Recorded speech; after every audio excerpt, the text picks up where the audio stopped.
Good morning, everybody. It is your daily crypto news. My name is Matt Deemer, and it is Friday, August 11th, 2023. It is the day that we're going to get a decision from the SEC on a Bitcoin spot ETF. What do you think is going to happen? By the time you listen to this, we'll probably already know. However, Bloomberg is giving the odds at a 65% chance that it's going to get approved. I'm going to bet against it. Well, we'll find out soon enough, maybe even during this recording. Before we get into daily crypto news, please do me a favor, go to Apple Podcasts or Spotify or whatever you listen to this episode.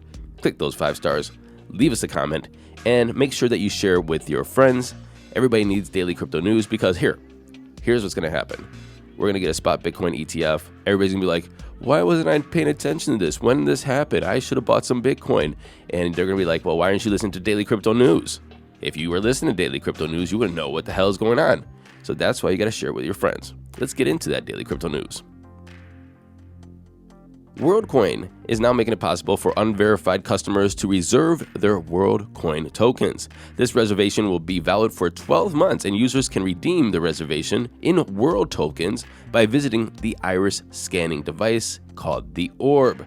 Basically, you can say, hey, I'm going to do this. Let me get my tokens. And they'll say, you got your tokens. We're going to hold them over here for 12 months, but you got to go scan your iris. I ain't doing it. Let me know if you did. Bookings at todayinweb3.com. The reason why they're doing this is because even though the project onboarded around 2 million customers, it's slowed down quite a bit. It's been lackluster at best. So they're trying to, lock some interest in.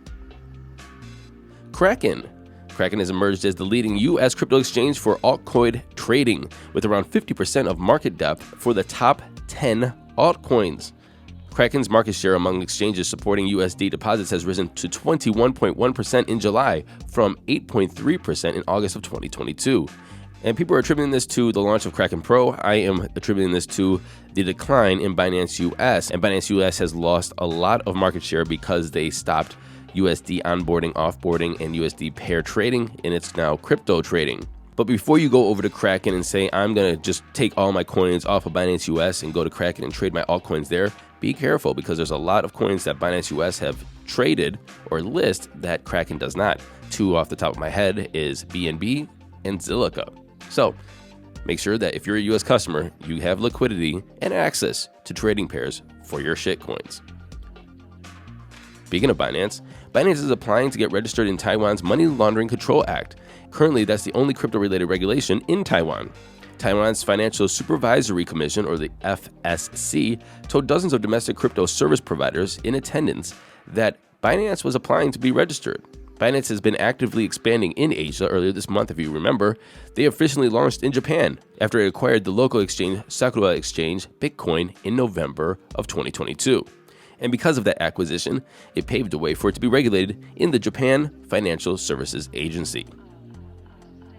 A lot of exchange news today. Bittrex, they've agreed to pay $24 million to settle a case with the United States Securities and Exchange Commission, or the SEC. So how do you add up to this $24 million? Well, apparently there's something called disgorgement for $14.4 million, pre-judgment interest of $4 million, and a civil penalty of $5.6 million.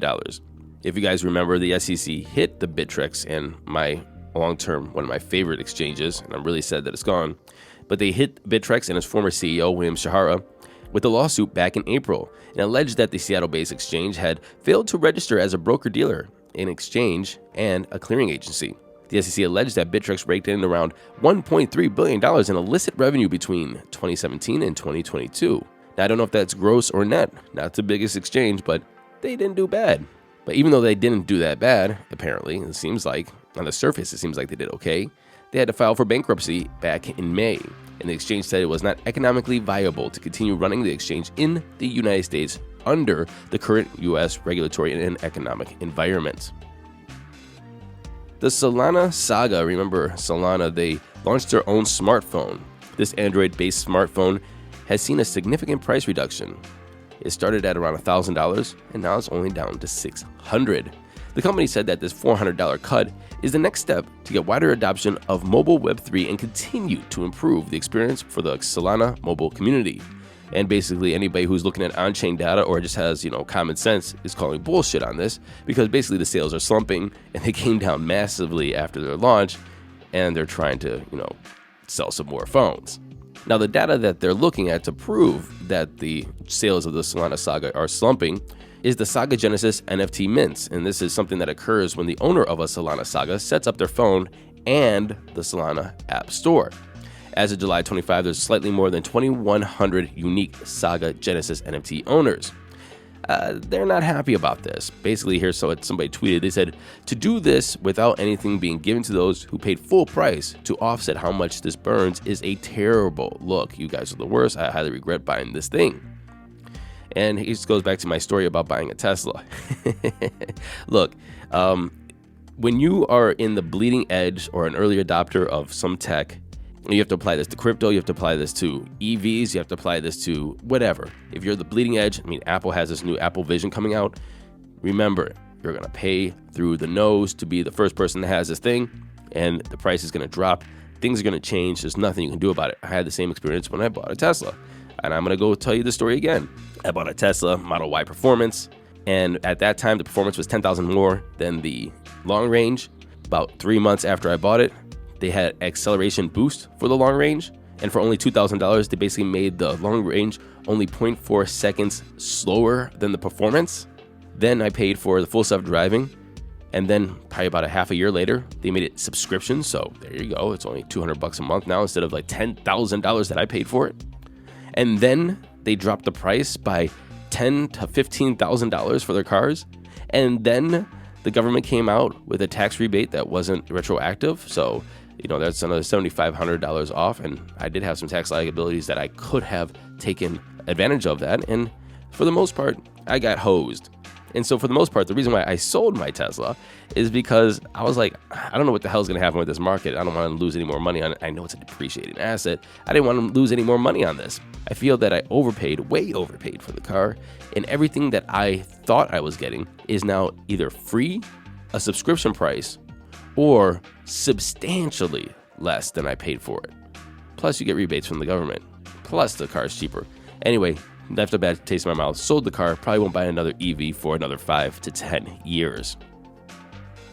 And again, in more exchange news, the exchange that moves more carefully than someone with a gluten allergy through a Dunkin' Donuts, Gemini, they announced they're finally going to support XRP. But wait.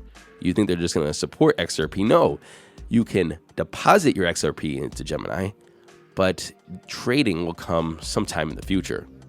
Whatever that means, but man, they really are cautious over there.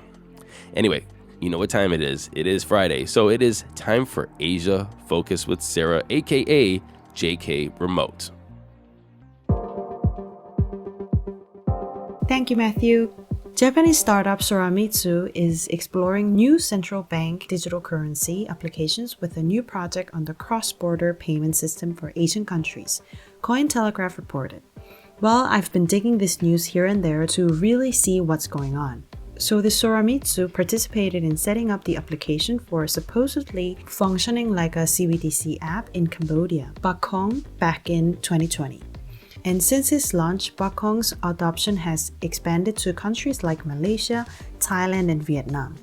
And now, Soramitsu has shown its ambition to link different CBDCs to ensure each country has its own CBDC system maintained. The problem is that no country have just yet announced anything official about CBDC.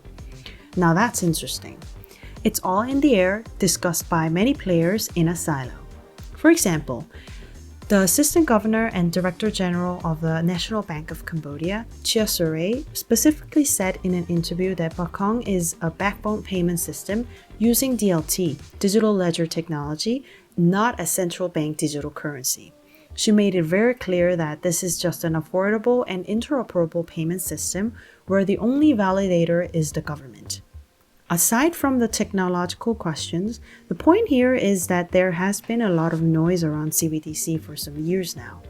It all comes down to the possibility of a potential threat to cryptocurrency. Now, if we were to widely imagine if the current cash will be issued with seigniorage, I'm not saying which country, but just as a thought experiment, that can be a threat. And also, another imagination is, if we were to build a payment system that facilitates all kinds of currencies with its own token, then that can also be a threat. So what's your thought on CBDC, or whatever you want to call it now? Is it still some vague digital cash plan from governments, or a real plausible future of money? Let us know at bookings@today@web3.com. The Wall Street Journal reported Binance has continued its operation in China despite the country's ban on cryptocurrency. And even more surprisingly, with billions of dollars of transactions monthly. This kind of allegation has been going on around Binance a couple times, and the last time it was raised, Binance blamed it was just an individual employee who had gotten off the track. But this time, they're entirely denying it. Again, regardless of this news, if you search Binance on Google, the sentiments are definitely mixed. And I'm on that ride too. On one hand, I'm proud of the fact that there is such a crypto company who are trying their best to lay the foundation and be the front shield of the crypto industry. On the other hand, I can't seem to shake off the bad feelings. Well, time will tell. South Korean cryptocurrency exchange Upbit last month beat both Coinbase and OKX in trading volumes for the first time. In July, Upbit's spot trading volume soared over 42%, reaching nearly $30 billion, according to the exchange review report from CC Data. Meanwhile, OKX and Coinbase didn't have the best month, with their volumes dropping nearly 12% to $28.6 billion and over 5%, $29 billion respectively. And unfortunately for the top two exchange in Korea, Bithumb is also trying its best to recover from the political scandal a few weeks ago. And on that note, since the beginning of this month, Bithumb has been increasing the number of virtual assets eligible for fee exemption by 10 assets weekly, such as Aptos, Stacks, and Sandbox, etc. The competition in Korean crypto exchanges is no joke. There are not so many quote-unquote regulated exchanges to begin with, and only a limited amount of banks that support transactions with these exchanges, like fiat withdrawal. Not to mention the lack of understanding of the industry from the government side. Anyways, I'll update you guys on the Korean crypto scene down the road. Alright, that's all for today for Asia Focus. Back to you, Matt. Thank you, Sarah, and now it's time for your crypto prices. Here comes the money. Here we go. Money talk. And the Fear Greed Index is in at 51 neutral, moving sideways, while Bitcoin is in at $29,510, down 0.3% in 24. Ethereum is also down 0.3% in 24 at $1,853. Tether's number 3. Binance is at $240, down 0.7%. And XRP is at 63.2 cents, down 0.2%. Rounding off the top 10, we have USDC, Doge, Cardano, Solana, and Tron. The total market cap is down 0.6% at $1.17 trillion. We have a Bitcoin dominance of 48.8, ETH dominance of 18.9, and the 24-hour volume is down 20.3%. It fluctuates a lot. I told you this the other day. Anyway, I hope you have a great weekend. And if we have a spot Bitcoin ETF, I promise you I will be back talking about something, because that would be absolutely crazy, and I'll be aping into Bitcoin. And if I don't hear from you today or over the weekend, happy hodling, everyone.